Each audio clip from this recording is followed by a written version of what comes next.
So, Carly, we're kind of in the middle of election season coming up for the next few months, primary season right now. Are you ready for all this election madness that's coming our way? I'm ready, Johnny. I've signed up for ballot tracks. I made sure my voter registration is correct and everything is set to go. And I'm tracking that ballot and making sure that we get our voices heard. All the T's crossed, the I's dotted. All right. I did make sure that I have my ballot. It was in the mail yesterday.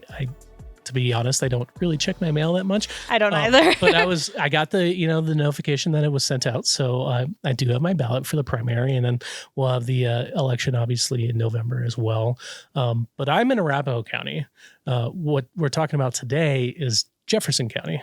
Yeah. And I really want to say we got a behind the scenes tour, but it's really not behind the scenes because anybody can come and take this tour, sign up to do it just like we did. The same exact tour as we took. And, what was your takeaway from the tour?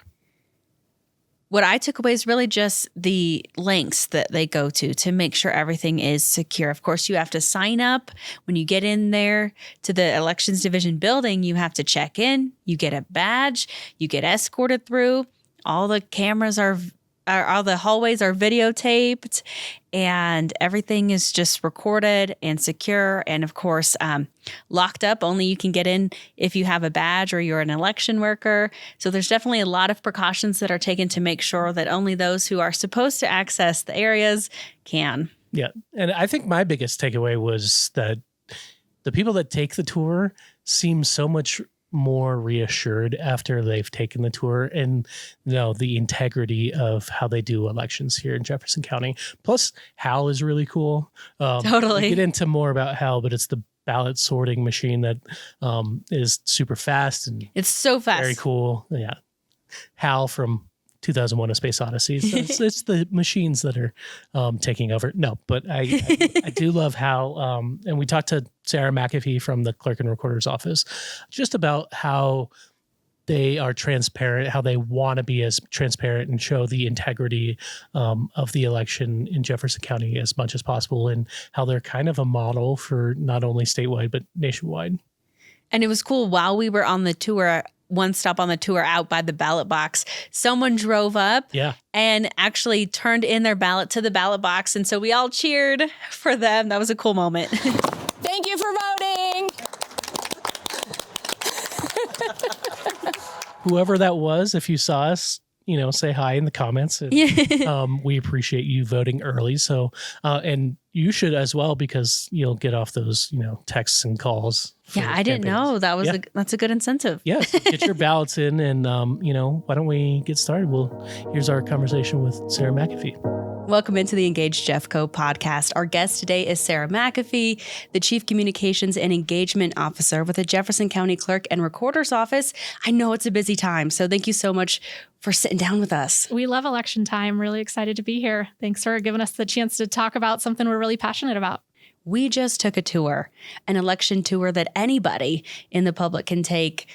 Jefferson County voters, you can come in and schedule a time and take the same tour that we just did, right? That's right. Open to the public. We'll show you around behind the scenes. You'll get to see everything we do to process your ballot and keep your election safe. Before we hit record, I asked how many times you've given a tour. Can you let our listeners know? Yeah, I think we're bumping up against 100 probably at this time. So a lot of tours, and that's probably between 500 and 1,000 people. Okay. Yeah. Wow. The tours are so interesting. This was my third tour, and it's still fascinating to see everything behind the scenes. The same dumb jokes every time. No. Come for the election, stay for the comedy. Fair enough. Is there ever a theme among the people that come and take your tours? Is there questions that most people like to ask? I mean, a lot of folks are coming through because elections can feel opaque. You send me a ballot and I fill it out, and then some things happen that I'm not sure what happened. And then you tell me what happened as a result. And so what are those things that are happening? How are you making sure that our elections are secure? How are you verifying my signature? How are you counting my ballot? What does that look like? And so we do get people come with curiosity. They come with great questions, and they just want to know what we're doing. And then it's really gratifying at the end for them to feel like, wow, I learned so many great new things today. And I'm going to go share that with my community. And I think a lot of that, comes from a place of transparency, from the clerk and recorder's office. See how secure it is, see what happens to your ballot, and get those questions answered. And I feel like they feel confident in the whole process now that they see how much work goes into it. Yep. Yeah, Clerk Amanda Gonzalez has made very clear that transparency is super important. It's something that is the foundation of trust. And so we have, put that into everything that we do, trying to make sure that we're as transparent as possible. Please come ask us your questions. It's okay to be skeptical. It's okay to have real questions about what's going on. We'll show you everything. We'll talk it through. We'll answer those questions for you so that you can feel really confident in your ballot being counted accurately. You do have a pretty incredible system. You're a well-oiled machine, I remarked earlier. Is this clerk and recorder's office a model nationally, statewide? I can tell you that when Clerk Gonzalez travels around the country to speak at election conferences, she is mobbed by other states because they all want to know, how did you do this in Colorado? Colorado's system really is very special. We've put a lot of work into making it incredibly resilient and secure and accessible so that sort of, whatever comes our way, you're still going to get your ballot. You're still going to be able to vote. And it would be really hard for anyone to actually interfere with any of the great work that's going on. And on top of that, Jefferson County is one of the most. That's right. So in 2023 and 2025, we had more ballots returned than every other county in the state. And we are not the largest county. So that is a feat. I think El Paso County is the largest, and they've got a pretty large percentage more voters than we do.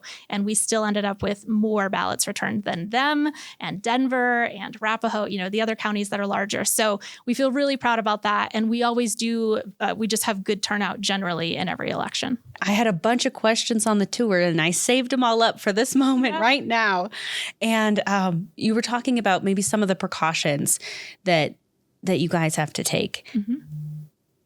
Given current climates and conversations, the bomb squad has come out, hazmat has scanned the ballot boxes.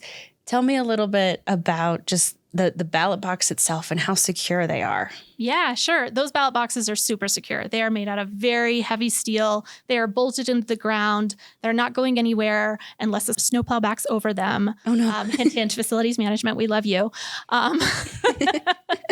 They're very secure. They're under 24/7 surveillance. So we are monitoring at all times, and we're having ballot pickups regularly. So we do take them super seriously. You referenced that we had the bomb squad come out. That was preventive, right? It's not because there was anything in those. It's because we wanted to make sure that our bomb squad knew what our election processes looked like, and that we understood what their processes looked like, so that if there were a scenario where something like that happened, we would be really prepared to work together smartly. We did the same thing with the hazmat team to make sure that we would understand how to handle all of that. Yeah. And you said they took an x-ray of the box so they know kind of like what it looks like normally. Mm-hmm. And if anything changes with that scan, maybe something is up. That's right. And so they could x-ray it without having to open it, which protects everyone involved. Right. So, and most importantly, the votes and the ballots right, and the inside. Ballots inside. Exactly. Yeah. And hopefully we never have to use that training, but we are preparing for anything and everything just to make sure that we would know what to do in any scenario. And we got some video of the whole process, and those people inside working, especially those that open the ballot box, as you said, it can get confrontational if there's a certain, a deadline isn't met or something. And so I'm sure the workers behind the scenes do get some training as well of maybe de-escalation tactics. Absolutely. Or anything. Yep. Yeah. All of our election workers are trained in de-escalation. It's not often there are confrontations at a ballot box, but it can happen mostly because voters are running a few minutes late and they really want to make their voice heard. And we understand and we appreciate that passion, but you do have to get your ballot in by 7 p.m. There is no grace period. And so if you show up late, they will not be able to accept your ballot for counting. At 7:01, you're too late. That's right. It's too late. Yeah. Okay. You talked a lot about the different colors of the ballots that are going out right now for the primary. I did not know what they meant and never really dawned on me to think about what that meant. But can you kind of explain what some of the different colors mean? Yeah, so we're talking about the return envelopes and the colors for those. The one that most voters are used to seeing is orange. That is our standard envelope. And in the general election, almost everyone will see orange. But we do have some other colors, and that helps us with sorting and security.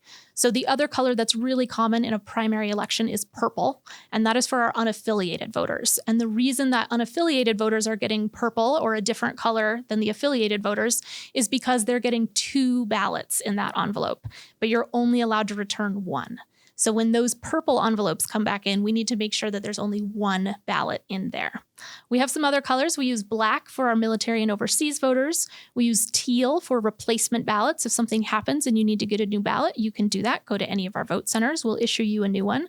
It'll have a teal color envelope. And then we have a tan color that we use for some special case scenarios that don't actually apply in this election, but may in November. One of the high level things I took away from the tour was pretty much everything is done in bipartisan groups. Can you kind of go through what the groups are, what they do, and why you have it set up that way? Yeah. A fundamental part of our process is no one is ever alone with a ballot, always bipartisan teams. And by bipartisan teams, we mean 2 people from different political parties. It doesn't have to be Republican Democrat. It could be Republican and unaffiliated. It could be Democrat and Libertarian. Any combination of 2 different political parties is bipartisan.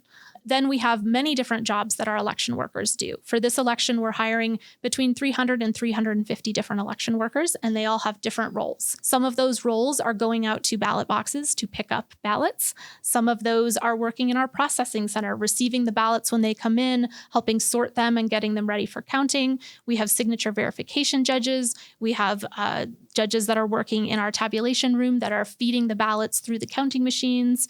We also have those that sit in our call center and take your calls and answer your emails to make sure that you have all your questions answered. Yeah. And that also our vote centers, right? We have a whole team that goes out and is staffing those vote centers for in-person voting too. What I found also really fascinating is the amount that is recorded and saved, not just video cameras in the hallway and archiving that footage, but also you save the envelope that your ballot came in, even though that's not really important anymore because what counts is the votes, but you still save the envelopes up on the shelves and even keeping a record of which ballot box is the most popular. You said Columbine Library, which is my library. There you go. What's the importance of storing that kind of information? Yeah. Well, because that way, if there's ever any question, we can go back and look at it, right? Your envelope has your signature on it. And so we're keeping all of those because if there's ever a question about, why did we accept this ballot for counting? Well, we can pull that envelope out and we can look at that signature and say, well, yeah, because it was a match, right? So we keep all of those records just in case we have to refer back to them. And we do keep them for 25 months along with all of our election records. You do audits pretty regularly. Do you always aim to try to improve the process as much as possible? We're constantly improving. Yep. Constantly little tweaks here and there. What would make this more efficient? What would help us save some taxpayer dollars? What would help us make this more secure? We're constantly asking ourselves those questions. We're also looking at where in the process are there bottlenecks that we can ease so that we can keep things moving faster. Jeffco takes a lot of pride in being the fastest big county to finish counting ballots. And we do that because we put so much intention into all of that.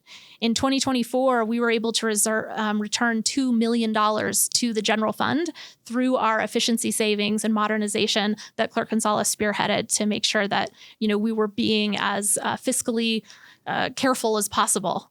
Yeah, to take care of everyone's taxpayer dollars as we run these elections. And I think also a big part of the speed and the efficiency was the sorter machine, and it was really loud in there. And so, I know I got video of it and as you were talking in there, but can you explain what that machine does in this quiet environment here? Yes. We have a giant sorter machine. We call it HAL, like 2001: A Space Odyssey. Okay. HAL. Our former sorter was Meg, as in Megatron. So they all get good names. We've had this for a handful of years now, and it's the only one of its type in the state. It is the fastest and the highest tech in the state, and it's a big reason that Jeffco is able to count as fast as it is. So this giant machine can process 50,000 ballot envelopes per hour. which is a lot. Yeah. And when it is running at full speed, it is quite the sight to see. And you will get to see that if you come on the tour. It's the first time that your envelope passes through this machine. It is taking a picture of the signature that is on the back of your ballot. And then it is scanning the barcode and it is pulling up your most recent signature on file. And it's comparing those two things. It's very similar to software that banks use to look at signatures. It's going to look at 11 different points in your signature. And if it's really confident that that is a match on that signature, then it's going to accept your ballot for counting. And so if you're signed up for ballot tracks, that's the point where you'll get that message that says your ballot has been accepted. So we're auditing the work of that machine. We're auditing the work of all our signature verification staff. We're auditing the entire election. We do audits all day long throughout the election and then after the election to make sure that there's no mistakes along the way. Can you kind of just give us a high-level overview of the process that goes to the machine and then potentially cured or to verify signatures? Yeah. Why is it important to keep the ballot and the envelope separate? Yeah. The ballot represents your vote. There's nothing on that ballot that says who you are. It doesn't identify you, which makes your vote anonymous, and that's really important. But the envelope does identify you, which is equally important in a different way. That's how we confirm that you are an eligible voter who's able to vote. And so when your ballot is inside the envelope, your vote is anonymous, and we have to handle it in a way that keeps that vote anonymous. So when you vote, if you vote by mail or if you drop it at Dropbox, which between 95 and 99% of Coloradans do, those ballots are going to go through that machine. That's sort of their first stop, our big sorter machine, to look at your signature and verify who you are. And if it's not able to verify who you are because your signature doesn't quite match, then it's going to go to our manual signature verification teams, which are the humans that are trained to do this. They're going to look at that too. Once we know which ballots are verified, then they get to move on in the process. If your ballot got pulled out at that point, then it's sent to what's called ballot curing, and a different team's going to reach out to you to make sure that you are the one that turned in your ballot. But all the ballots that we open are then going to be counted. And so they'll go to the next team, which is going to remove the ballots from the envelope, and they're going to check for damage and other things. We love when you vote in blue and black pen, and not as much when you vote in yellow highlighter. And we're really happy that you had a delicious breakfast, but please don't let us know what it was by leaving remnants all over your ballot. So if we see those ballots that come through with damage in that way, or ink that we know isn't going to run through, we are still going to count those votes, but we're going to pull those ballots to the side and we're going to replicate those. And then once all the ballots are out of the envelopes and ready, the last step is to go into our tabulation room where they'll be run through the counting machines and counted.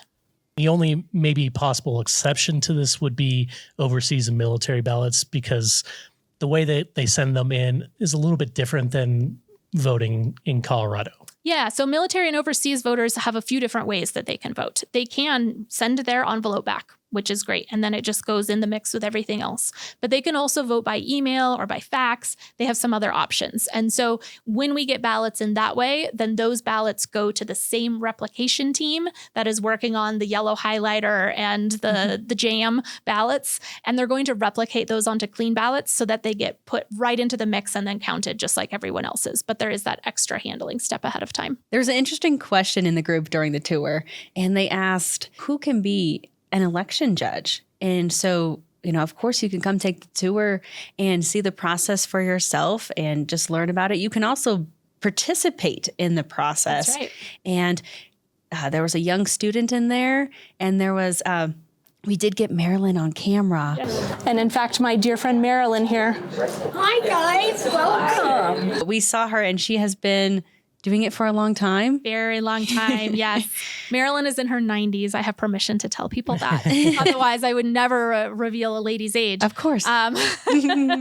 Yes, so she's been there for many, many elections. And then we also have folks that are brand new that might still be in high school. So just about anyone can be an election judge. You do have to be, it's the same qualifications for voting, right? You have to be a Coloradan. You have to be registered to vote. You have to be a citizen, those sorts of qualifications will let you do it. But you don't even have to do it for your own county. So if you wanted to go be an election worker in a different county, you could do that too. Oh. And our high school students, our juniors and seniors, are all eligible to come in as student election workers. They come in on just election day. And then once you're over 18, then you qualify for every job we have. Oh, fantastic. And they even asked, there is a background check and some training that happens. Yep. But you're allowed to have a felony and still do that job. They were very curious about that question. But I guess that part doesn't matter. Yeah, I mean, we follow, the same rules that we do for many other things, right? Sure. If you have a criminal background that is related to the job that you're looking to do, that probably isn't going to happen. But, other than that, like once you have sort of made restitution and you have, served time if you needed to or whatever, then we welcome you back into society and we really appreciate that you would want to participate. Philosophically, why do you find that these tours are important to make the opaque process of voting much more transparent? Yeah. Transparency is what we're all about here. And this is a really key part of that. The way that I know that it's working is on our social pages, we get lots of comments from folks that have big feelings about elections. Some of those very legitimate and some of those maybe a little more questionable. But regardless of what they're posting, you can regularly find folks that will reply and say, oh, that's not true. I took the tour. And so I know it's working when we have community members that are getting good information that they can then share with the rest of the community about what this looks like. I don't know that I could get all 600,000 Jeffco residents through a tour in 1 year. I mean, maybe over many years we could make that happen. But having folks come through and take these tours and have good information that then they can share with their neighbors helps us all trust our elections more. And it has been shown that you are more likely to vote when you trust your election system. And so that's really what we're building towards is trust in our government, trust in our election system. And we do that by letting folks ask their questions and see behind the scenes and really understand deeply everything that we're doing. It's one thing to tell people that you're transparent. It's another to show them and let them be that word of mouth. Yeah. And we might not be able to get all 600,000 residents on a tour, but everyone can listen to this podcast. So thanks for doing that because you're already here. That's right. Yeah, we'll give you like a little brief insight to the tour, but you should take it. I think both of us have taken it multiple times. It's not the same on the camera. No, it's you very gotta cool. go in yourself. The big machine, Hal, is amazing. Hal so is the cool. highlight. Everyone likes Hal. Yes. It's so cool. Hal and Marilyn. And Hal and Marilyn. That's right. Oh. Well, Sarah, thank you for joining us today. I know it's quite a busy time for you right now. I don't know if there's ever not a busy time for you, but thank you for kind of explaining this to our listeners and demonstrating that transparency and that we can actually we can trust our voting system in Jefferson County. Yeah, you're so welcome. I hope everyone gets their ballots in. We would love to have the highest turnout in the state again. We can't do that without everyone's help. And I would love for the ballots to get in early. Early voting, it takes you off of campaign text and call lists, which maybe you're really loving those conversations with candidates as they text you at all hours of the day. But if not, the sooner you vote, the sooner you're off your list. You'll also help us save taxpayer dollars, and you will get more complete results sooner. So please return your ballots and see you at the polls. Return them for this primary, June 30th, no later than 7 p.m., 7:01. You will not get counted. That's right. So June 30th, at least for this primary. But of course, there's another general election coming up in November. That's right. November 3rd. Yes, we'll be back. The clerk and recorder's office never sleeps. Not until after 4 a.m. Right. There you go. Yeah, they got to be rested. Yeah. Thank you so much again. Yeah. What a really fun and informative episode. Yeah. During a busy election time. Yeah. Thanks to Sarah for coming in and talking to us in our studio and also giving us the tour. And if you want to take the tour, they're open to the public. They're open to the public. You saw the group that was with us, that they were just there trying to experience it as well. And we said, hey, we're recording, and they were part of our podcast. Anybody can take the tour. It's open to the public. We have a link to that tour in the show notes right now. Yeah. And if you're listening to us on Apple or Spotify, go ahead and give us a subscribe and a 5-star rating so you'll be able to hear more episodes from us going forward. Also on YouTube as well, especially for this episode because got special permission to videotape this tour, and you can see it for yourself as well on YouTube. Just subscribe to our channel and it'll be right there and you can watch us. And if you want to leave us a voicemail, you can do that as well. We have this thing called SpeakPipe, and you go to our show notes and click the link, and you can leave us a recording, and we'll get back to you. Tell us what you liked about that episode. Maybe give us an idea for the next one. Yeah. And as always, take care of one another, Jeffco.